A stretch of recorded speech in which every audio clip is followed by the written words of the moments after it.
We're going to look at a nice selection of Toyota off-roaders. We'll be starting with the Toyota 4Runner. And we'll be looking at the king-size Tundra pickup truck.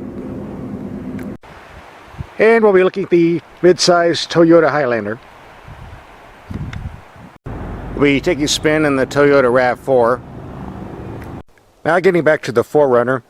This is a true off-road machine, has lots of good capabilities.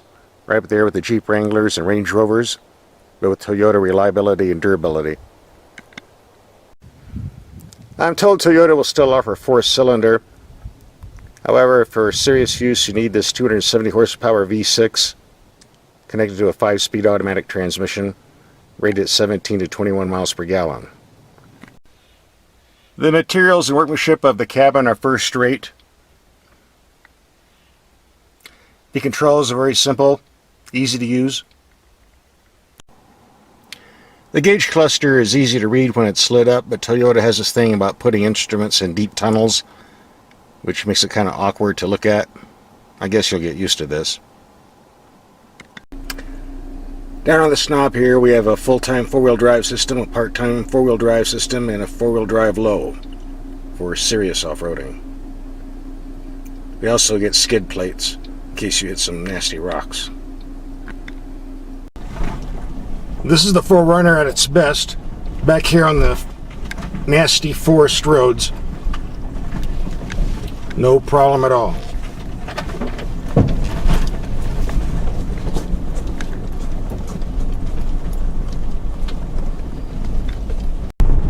The suspension on the 4x4 4Runner is very stiff. Fortunately, the shocks do a great job absorbing impacts, so the ride's still relatively comfortable. Also, the body structure is pretty solid. This helps as well. Thanks to excellent weight distribution front and rear, this vehicle takes corners quite well, which is very interesting considering this is really a truck. The 4Runner is a comfortable highway cruiser, but it'd be more so if it had a 6-speed automatic instead of a 5, and you get a little bit better gas mileage too. But not this year. The base price of a 4Runner in 2-wheel drive starts in the high 20s, but this one was loaded up with everything, so ran around $43,000. Overall, this is a very excellent vehicle, high quality, well built, should last a long time, and the price is very competitive. Discounts are hard to get though, but you'll be happy living with this for a long period of time.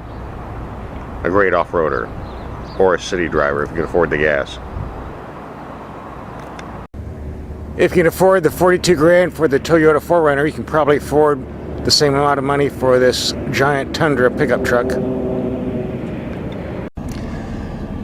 Now this was well equipped at $43,895, but we got some other features like voice activated touchscreen DVD, off-road package, memory function for the driver's seat and mirrors, power tilt sliding moonroof, carpeted floor mats, etc., etc. This thing was loaded up pretty good, so we're talking around $47,770. Of course, the Tundra can hold a bit more gear, as you can see here looking at the short bed. More gear in the roomy rear seat. And with 4-wheel drive and the TRD Toyota Racing Development suspension, we're ready for lots of off-roading. If you're wondering what all this green goop is, it's wax. You put a thick coat on, it protects the paint against scratches. Little trick I learned. The TRD suspension provides a very comfortable ride, even more so when it's loaded down with lots of gear, as we're doing here. This bumper does hang a bit low, so you have to be careful when entering dips and ruts. On the pavement, the Tundra is a stable highway cruiser, great for long trips. Give you a lift?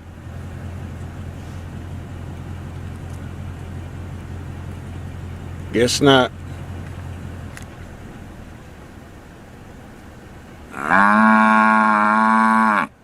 I agree.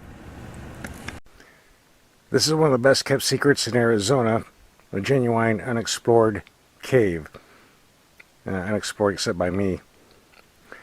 I found a bunch of ancient Indian arrowheads in here about 4 years ago, indicating no one's ever been in here before.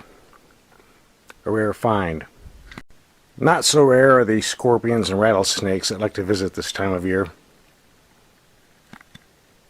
I didn't come up here to look for snakes or mountain lions. I came up here to look for my Tundra. I think I lost it. Oh, let's see if I can find it.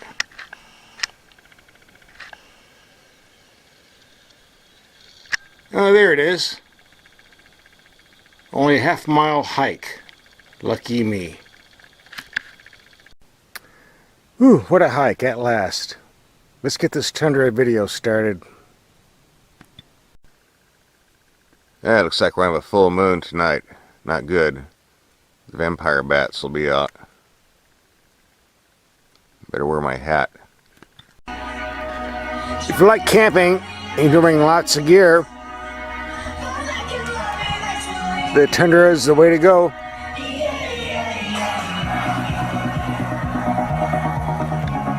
The base engine in the Tundra is the same basic V6 you find in the 4Runner, or you can get a small V8. That's fine for two-wheel drive or single cab, but for a big rig like this, you're better off getting the 5.7 liter V8. That 381 horsepower comes in handy. The gas mileage on this big rig is rated at 13 city, 18 highway, 15 mixed. I have driven some of these in two-wheel drive and got 16 mixed and 19 to 20 on the highway. So the mileage capability is there, but the four-wheel drive system does use up a lot of gas. The Tundra is a great truck, but if this is a little bit too expensive or too big for you, we'll take a look at some smaller Toyota SUVs coming up. Now we're going to look at the Toyota Highlander. The base engine is a 187 horsepower 4-cylinder rated at 20 to 25 miles per gallon. I had the bigger V6 at 270 horsepower, and with four-wheel drive it's rated at 17 to 22 miles per gallon, which is what I'm getting. Like the smaller Toyota Rav, this is based on a car frame, but we do have high ground clearance for going over rocks. And like it says here, we have a four-wheel drive system for traction in the mud. The Highlander is capable of off-roading as long as you remember this isn't a Land Rover or Jeep Wrangler. Just don't do anything crazy. You'll be just fine.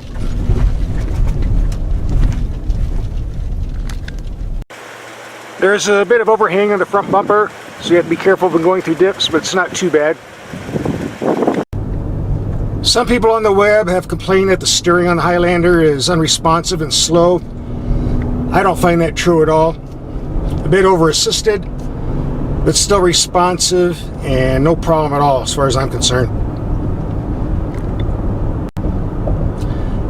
This is one of the smoothest riding SUVs I've ever been in. Very, very comfortable, great for long trips. The handling is pretty good too. The brakes are nice and firm and responsive the way they should be. And the vehicle is very, very quiet, well built, very solid. The quality of the interior is excellent, great materials and workmanship.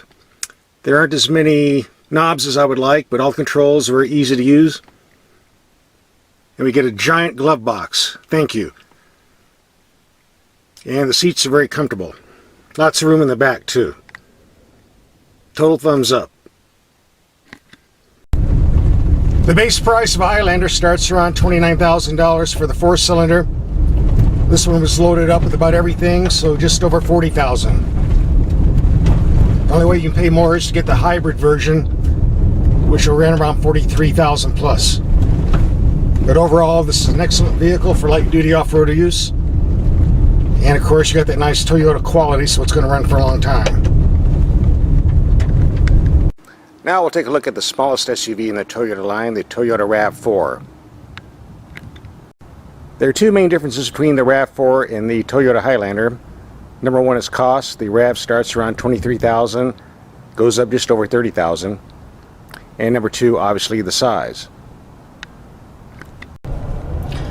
While we have a difference in size, there's no difference in driving characteristics. The steering, handling, ride control, braking are just as good as on the Highlander.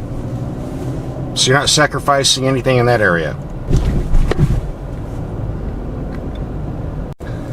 You're not sacrificing anything in terms of quality control or solid body structure either. Like the Highlander, the RAV has off-road capability in spite of having a car frame. It's got good ground clearance, and all-wheel drive is an option.